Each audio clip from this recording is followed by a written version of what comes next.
Hi, hello everybody. So now that we're all done leveling and we're properly in this endgame grind, a lot of you are at a loss of what to do. And without anything really opening up on a daily basis now that we pretty much already have everything until the season comes out, I've seen a lot of people asking the question, what should I do after I'm out of Pinnacle energy? Or they've been complaining that there is nothing to do after spending their Pinnacle energy. And to me, it's a little bit baffling, especially because we had this giant buff to basic rewards or after maintenance on Thursday. So here I'll be letting you know what exactly you should pursue while you are at 0 Pinnacle energy for the day. However, to start out, I will tell you all something that you shouldn't do, or at least most of you shouldn't do, and that is spending your Lumia leaves or silver on energy. You unlock this at level 20, and what this is the option to exchange 60 Lumia leaves for 20 energy. Okay, this is going to be about the equivalent to 1 reward claim, technically 2 in Singularity Chaos, but you can do it 6 times. However, this is 2 whole pulls right here for this day of energy that you're buying, okay? You might be sitting at around 9k or somewhere less than that. I have been saving for a while now because I got Gwyn already. However, you just have to remember that each Lumia leaf you spend there or each bit of silver that you spend is less that you're going to have for when future characters come out. And we don't know exactly how much we will be getting, if it would be more than enough to guarantee a character with whenever a banner comes out, or if you might have to be concerned with getting a bit lucky even as a low spender. Buying energy in gacha games like this is always whale bait. It's almost never worth it, especially because you can only start doing this when you're already at the maximum level. So it's not like you can even argue that it's to speed up progression until that max level. Additionally, you can only do this once per week. So if you're concerned about whales having a much faster progression than you, they're essentially only getting 2 extra days for spending 4 pulls worth of resources, and that's not going to make a giant difference in the long run. So in this case, it's actually a lot more fair than pretty much every single other gacha on the market when it comes to spending pulls or money for energy. Now that I've let you know what not to do, here are all the objectives that you can hit, and I'll be covering everything that's limited, weekly, and also infinite. So obviously one thing that you should be doing while you have no energy is completing all of your map objectives in both the Red Sea Rift and the Jiangxi Metro. And if you don't know what these are, it's these exploration objectives in each and every location. And doing so will not only give you Lumia leaves and reputation, which will also give you more Lumia leaves, pulls, and other resources, as well as small material gains in the future when you're at max rank, but it'll also give you a little bit of XP if you are still leveling up to 80. As you can see here, I've completed almost every single one. I still have to reach reputation rank 15 in the Red Sea Rift in order to get the Ahamkara Bones hard difficulty, but until then I am completely done with the Red Sea Rift. Additionally, another thing you can do to grind reputation is to play the public events and to also do the frontline missions, because these will also give you reputation as basic rewards.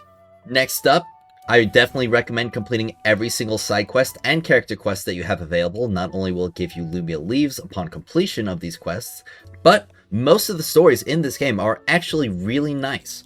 I wouldn't really say any of them I have not enjoyed, especially after they fixed a lot of the dialogue issues with the Gwyn's first story mission. Like, if you guys don't know about it in the beta, like, Crother would just literally not stop yelling during this entire mission in the beta. And I'm just like super glad that they toned that down a whole lot. But in order to unlock those missions, you will also need to rank up your character's proficiency, and I have heard a lot of questions about this, so I'll mention it right here. To level up your proficiency, it will tell you that you'll gain proficiency 1 point per Pinnacle energy spent while you're playing as the character, and that the better you perform in an activity, the more proficiency you will gain. So for instance, upon activity completion, even if it's a basic reward, if you get the MVP or you perform really well, you will get more proficiency. I believe the number that I measured was 1 proficiency per completion, 3 proficiency for MVP. Additionally, you will also gain proficiency from completing your daily commissions in either the Red Sea Rift or the Jiangxi Metro, and it's going to be 5 proficiency per completion of one of those daily commissions.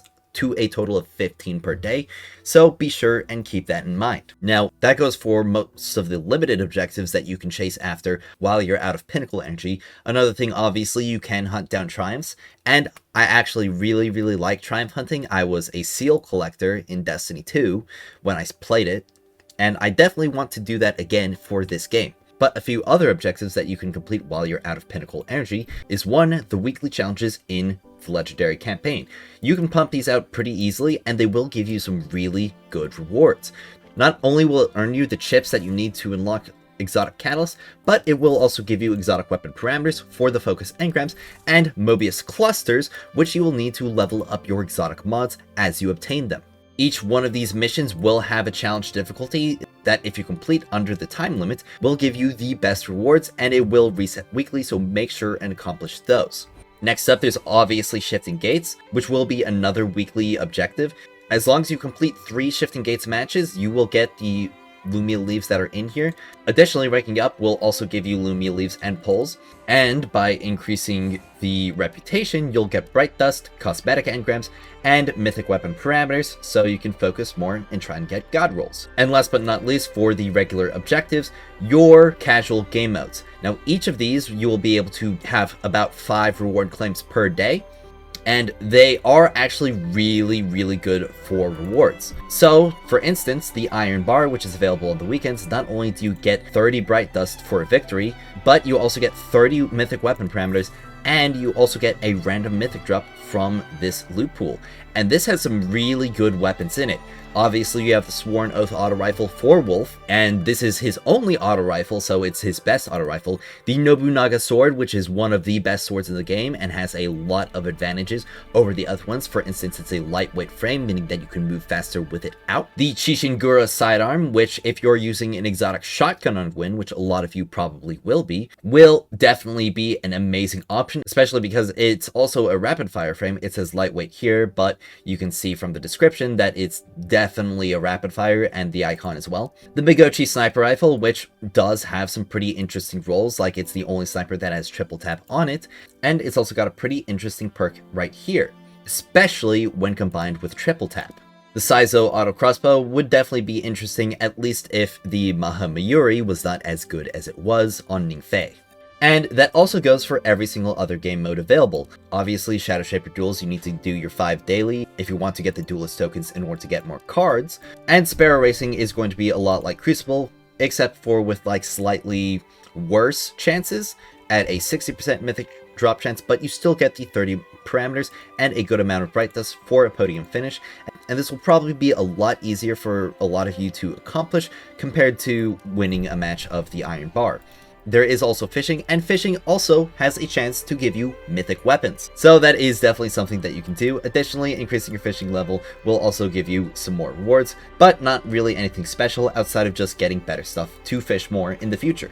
And fishing is pretty fun, like if you're going into something that has a long queue, like maybe Iron Bar or Sparrow Racing, you can fish while waiting. Now that we're done with like the regularly refreshing things that you can accomplish while you have no Pinnacle energy, now I'll get to the things to grind, okay? And we literally just unlocked the end game, so there's absolutely no way that you have already completed every single objective that you can pursue with this. So obviously objective 1 is to hunt down exotics and god roll mythics, okay?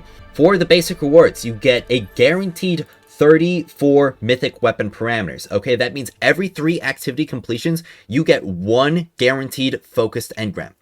And all the while you're completing that, you also have a chance to get a focused engram, and you also have a chance to get a mythic from the loot pool itself, which can also drop as a focused engram. So definitely choose either the Strike playlist or the Gauntlet playlist, depending on what weapons you want or need. It really depends on the characters that you are playing. I will say for most of you, the Gauntlet Blitz weapon loot pool will probably be the one you'll want to do most, because it does have those casual weapons, and it does have a lot of the best weapons that are available for the slots. But again, it depends on the characters that you're using and the weapons that you're pursuing.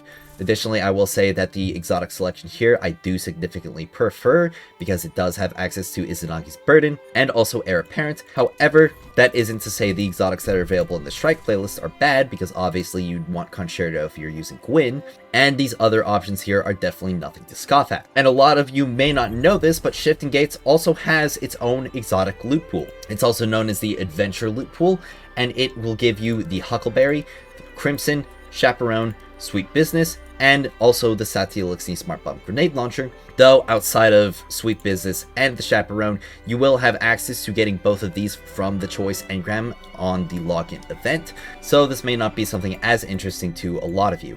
And unlike the Strike and Gauntlet Ops playlist, Shifting Gates will also not be as good for grinding out the mythics.